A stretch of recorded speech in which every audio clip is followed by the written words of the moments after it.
Hello दोस्तों, कैसे हैं आप सब।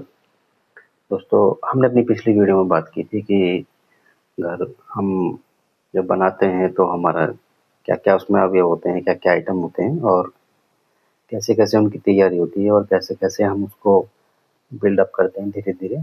तो अभी दोस्तों वीडियो में हम पूरे घर का एक सारांश लेकर चल रहे हैं। इसमें कोई ज़्यादा टेक्निकल पॉइंट ऑफ व्यू हमने कुछ रखा नहीं है अभी।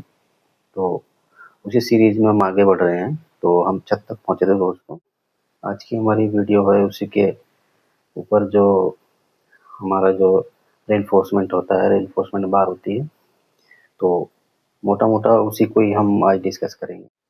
जब हमारी सेंटरिंग कंप्लीट हो जाती है और हमारा लेवल जो सेंटरिंग का होता है, जो हमने छत का ढाल रखना है, तो वो हम डिसाइड करके पूरा उसको परफेक्ट बना करके ढाल सेंटरिंग पूरी करके, तो हम उसमें रेनफोर्समेंट डालना शुरू करते हैं। दोस्तों, रेनफोर्समेंट जो सरिये की जो लेंथ होती है, वो लगभग हमारे हमारे 10 mm 12 mm के हमारे नॉर्मली यूज़ किए जाते हैं जो हमारी छत होती है।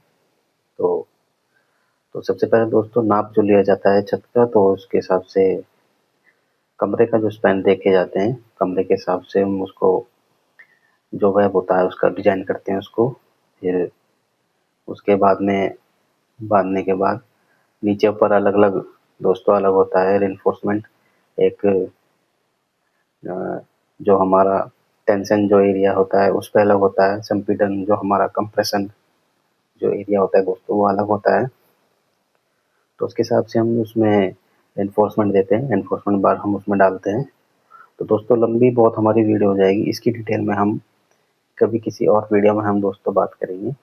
उसमें हम डिटेल से इसके बारे में चर्चा करेंगे, कैसे डलता है, क्या होता है, क्या इसकी टेक्निकल जो स्पेसिफिकेशन होती है, उसके बारे में हम किसी और वीडियो में दोस्तों हम डिसाइड करेंगे। तो दोस्तों फिर उसके बाद हमारा रूम के स्पैन देखे जाते हैं, उसके हिसाब से मेन और डिस्ट्रीब्यूशन की जो हमारी बार्स डलती हैं वो डाल करके हम उनको बाइंडिंग वायर से बांध देते हैं।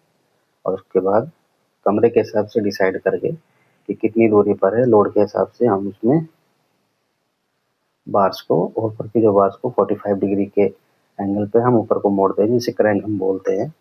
तो उसके हिसाब से हम डिसाइड करके कितनी डी हमारी क्रैंक होगी, कितना है, तो हम उसको कंप्लीट करते हैं। दोस्तों इसके स्पेसिफिकेशन हम बाद में बात करेंगे, इसमें क्या जो होती है, क्योंकि ये चर्चा हमारी बहुत लंबी हो जाएगी।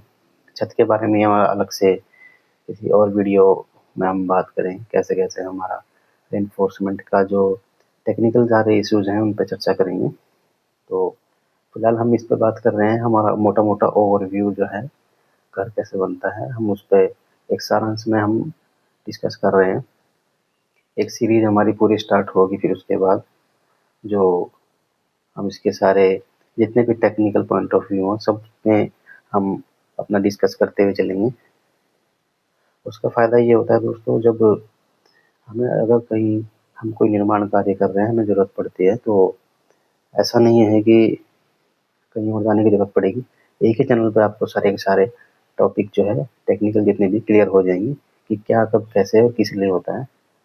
तो दोस्तों अभी छत हमारी हमने रेनफोर्समेंट डाल दिया है, सरिया डाल करके, फिर उसमें कास्टिंग की जाती है। कास्टिंग के बाद उसको 14 दिन के लिए, लगभग 14 दिन के लिए फुल जो हम उसको करी जो हमारी जो तराई होती है तैयारी करते हैं। बाद 14 दिन के बाद थोड़ा-थोड़ा गैप देना शुरू कर देते हैं। तो 28 दिन के बाद हम जो है उसको सेटरिंग को हटा देते हैं। उसके बाद हमारी जो है छत संपूर्ण बनकर दोस्तों तैयार हो जाती है।